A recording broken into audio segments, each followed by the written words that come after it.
Hi, I'm Ryan Brook, a professional Scrum trainer at scrum.org and also a director here at Optilearn. So you've likely done your first steps now. You've attended some professional Scrum Master or some professional Scrum Product Owner training with us, and that's brilliant. That certification is certainly going to help you and almost actually be a mandatory step before you become part of the world of professional Scrum. However, before you are successful, you're going to need to write a CV. Now, nobody likes writing them, me included. But the reality is you need to write that two-page document to try and tell recruiters and interviewers why it should be you that gets the job. Now, it's against a lot of our nature to try and sell ourselves. I really want you to put that to the back of your mind right now. Imagine you're the most arrogant person and you are trying to tell someone why you are the best. I'm going to give you some tips and some tricks in this video that can hopefully land you that first interview and most importantly, get you into that world of professional Scrum. So what is a CV? Well, really it's nothing more than an invitation to a conversation between you and a recruiter or an interviewer. It's not your opportunity to tell them everything there is to know about you. That's going to come later. Your job is simply to interest them enough that they want to invite you to interview. That's how you're going to beat out people. You're not going to write 10 pages about everything you've ever done because you're going to bore them. Your CV is going to contain probably 4 different sections, and you're going to write them as concise and as clearly as possible.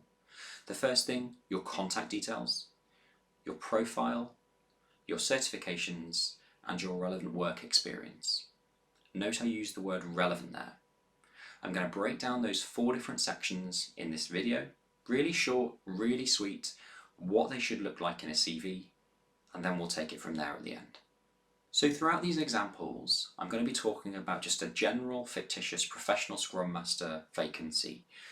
Let's just imagine it's a large corporate organisation, you're likely to be up against a lot of candidates, and you're probably going to have to use your CV to beat them out.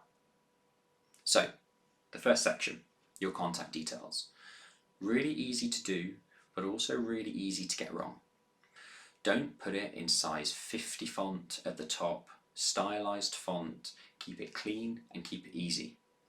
Something that a lot of people don't know is that when you do apply using your CV, sometimes an automatic algorithm is going to try and take your CV and break it up in the background so that you don't see it, they just have it in a more digestible way.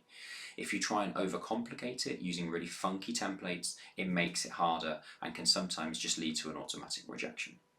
So your contact details, your name, your email, your phone number, and likely a LinkedIn bio. You want to make it as easy as possible for someone to go and find out more about you if they want to. I'd also expect to see in this section if you have any clear certifications that meet the job spec. In this case, the fictitious example of a professional Scrum Master, I might expect to see Ryan Brook, professional Scrum Master at the top.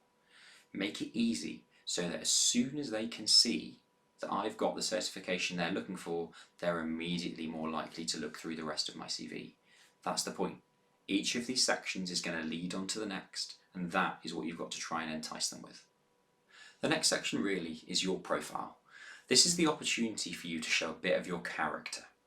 It's not an opportunity for you to use 7 or 10 different adjectives that describe you.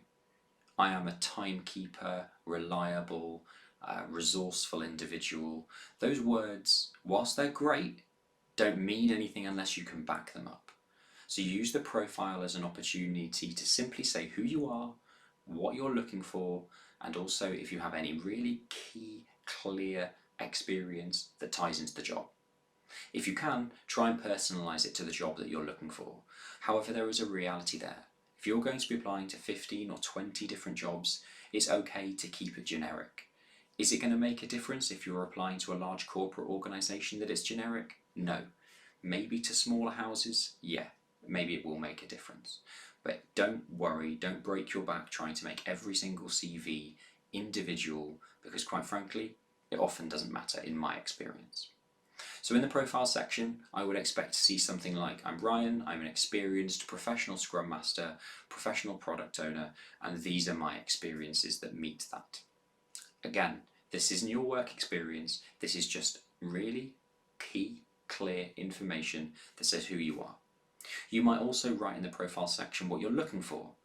I am looking for a part-time 3 days a week job, remote, hybrid, etc. For me, based in Gloucester.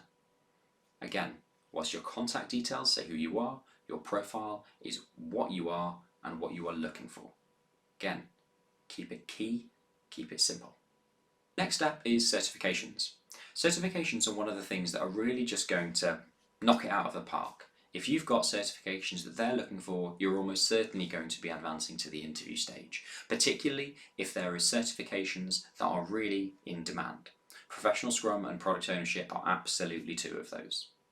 Now, there's something you do need to understand when it comes to certifications. You don't need to write down everything you've ever got. If you got your first aid certification when you were in year 12 at school, that's fantastic, but your certifications really need to be tailored to the job that you're applying for. So bear that in mind when you're listing your driving license, your mental health first aider. All of those things are good, and I'm certainly not going against any of those certifications, but only include them if they are relevant to the job. You want to keep it clean and clear. When it comes to Professional Scrum though, and that's the example this video is really all about, there are only two certifying bodies that are worth a damn in the world. Scrum.org, which is the one we associate ourselves with, who do the PSM and the PSPO routes of certification, and Scrum Alliance, who do the CSM and the CSPO. If you've got any other certifications in Scrum, a foundation from, I don't know, a project management institute or anything more general, whilst they're great, there are only two bodies who are associated with Scrum and are able to accredit you to a level that matters. I'm not saying you have to use us or Scrum Alliance, who are really our competitor, but you do need to get a certification that helps you get a job. Your certifications, like I said, are really the thing that are going to sell it to employers. So some people do put them in a box on the right hand side of their CV just to break up the structure. What you don't want to do is make this boring. Make it really clear what certifications you have, when you achieve them, and also if you are close to achieving something but you haven't yet, or you are intending to, absolutely include that too. PSM, to be sat October 2022 as an example. Make your CVs and your certifications pop. So the last section on a CV, experience. This is where people get it wrong to the point of me wanting to throw their CVs in a bin. I'm not being sarcastic there. Sometimes I've read forces, people who are transitioning out of the army's CVs, and whilst they're interesting, they don't entice me.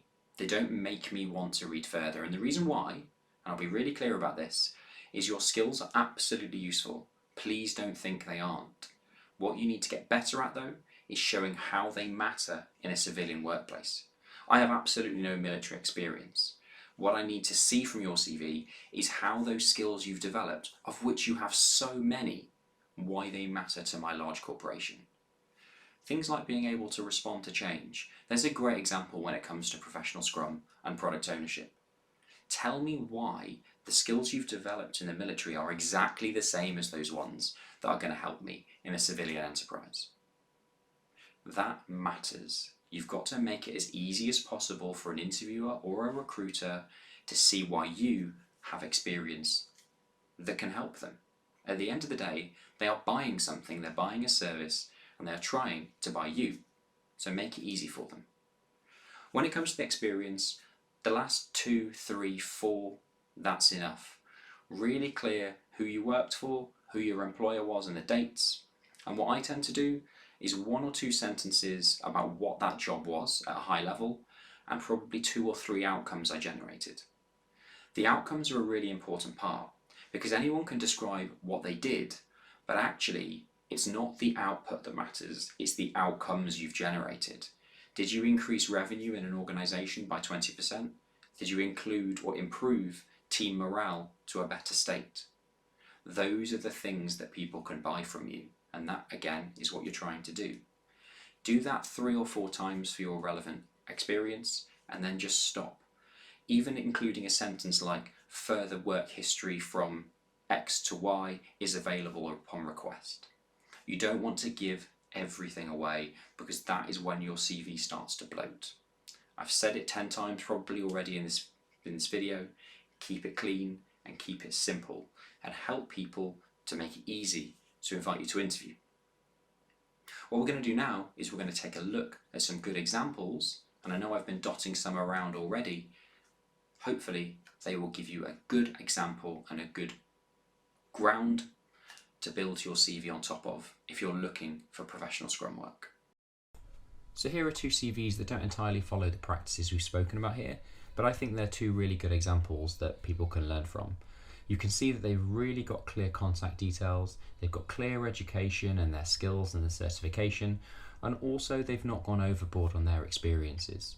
They've equally used a nice clean template with a little bit of colour just to entice you in, and I think these are two really great examples of Scrum Mastery. These are American examples, but obviously the same principle applies to UK ones as well. You can see they've got clear skills, CSM in both cases. Traditionally in the UK we have PSM, although CSM is just as valuable, and they've got clear outcomes identified in their work experiences. So take a look at these, take a look at the examples I've been using throughout, which were my CV, and if you've got any questions, you know where I am, Ryan@optilearn.co.uk, and I wish you all the very best with seeking jobs for professional Scrum.